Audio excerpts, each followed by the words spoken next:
Welcome to this explainer, where we're going to dive into the surprisingly complex, rigorous math and material science that keeps rural roads from literally crumbling beneath our wheels. You know, when we drive down a quiet country road, we rarely stop to think about the hidden layers of engineering right beneath us.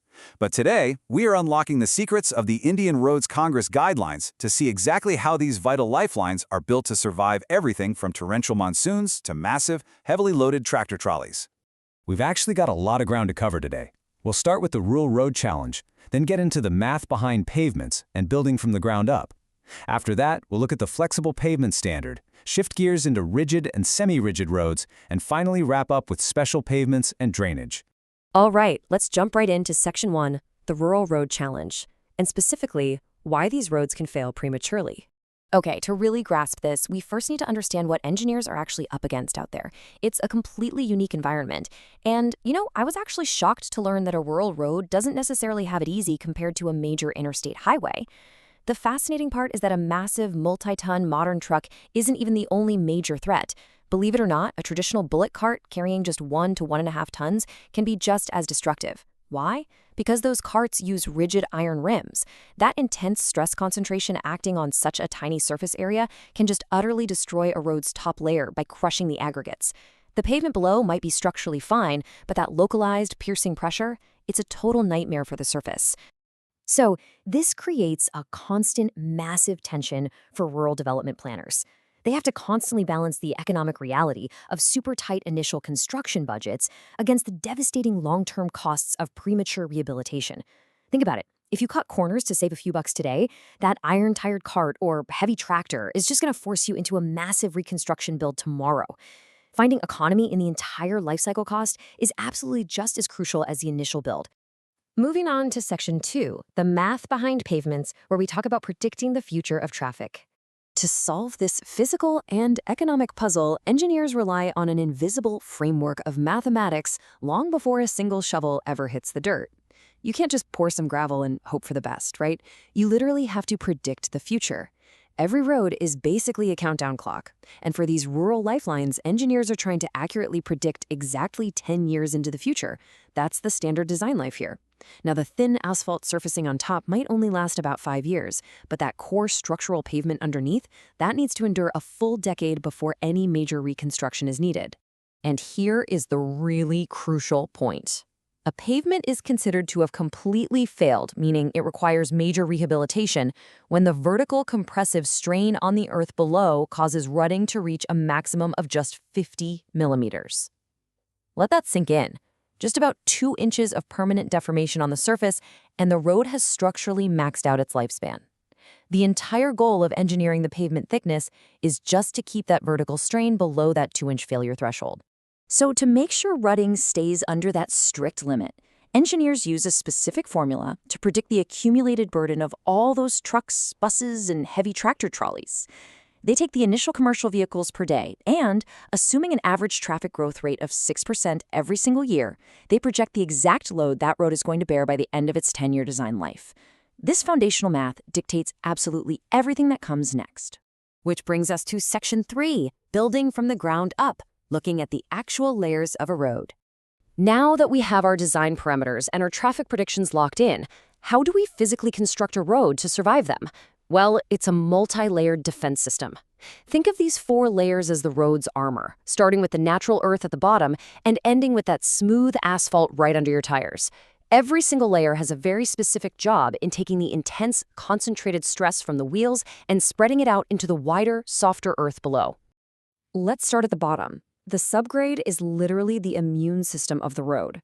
This is the top 30 centimeters of the natural earth. And if this isn't densely compacted to 100% standard Proctor density, or 95% if we're dealing with clay, the entire structure above it is doomed to collapse. Engineers test its strength using something called the California Bearing Ratio, or CBR. And this is wild. They test the soil after soaking it in water for 4 solid days to simulate the absolute worst-case monsoon conditions. If that resulting CBR score is under 2%, the soil is deemed so weak that it legally requires an extra 100-millimeter capping layer of stronger material just to begin the actual road construction.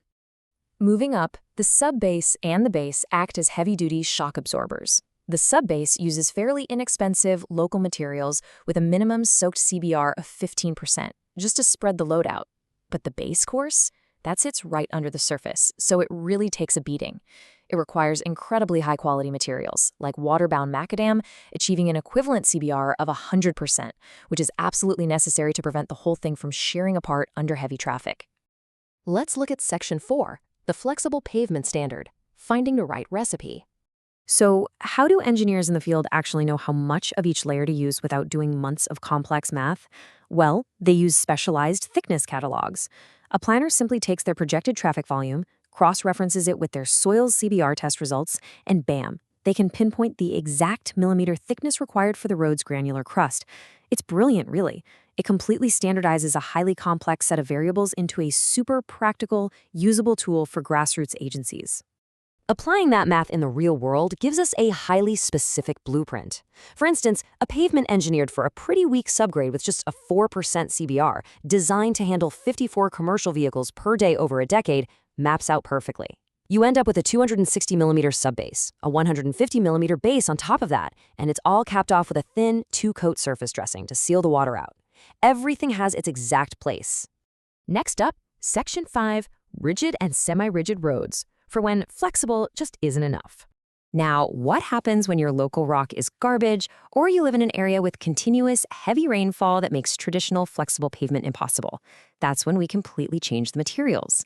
Engineers can pivot to concrete alternatives, like semi-rigid, dry, lean concrete. But what's really cool is roller-compacted concrete pavement, or RCCP. RCCP uses a completely zero-slump concrete mixture. Basically, it has almost no water, which means instead of pouring it, it's compacted manually using massive 8 to 10-ton road rollers, exactly like they do with asphalt. It gives you incredibly fast construction and massive flexural strength. RCCP is honestly a fascinating engineering hack. Because it has such low water content, it needs a ton of fine powders just to hold the mix together. To solve this, engineers utilize industrial waste, specifically up to 25% fly ash from thermal power plants.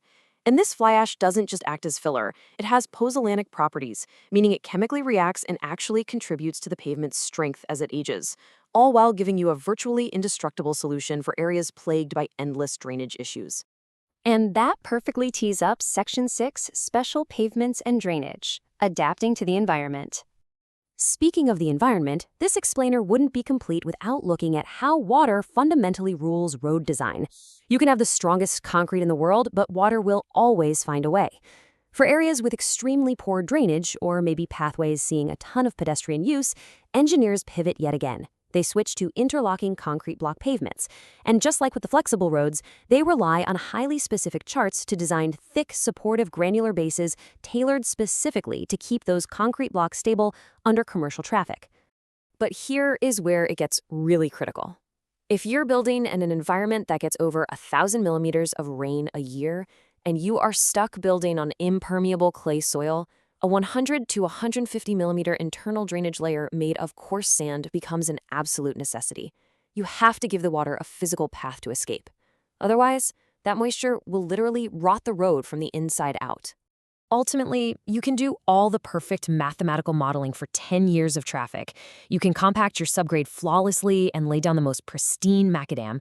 But if you fail to account for the soil's permeability and local rainfall, if you forget that subsurface drainage, the road is going to fail, period. Water is and always will be the ultimate enemy of the pavement structure. So we've seen just how much intense precision goes into every single millimeter of these pavements. Next time you drive down a simple, quiet, rural road, I want you to consider the invisible math beneath your tires.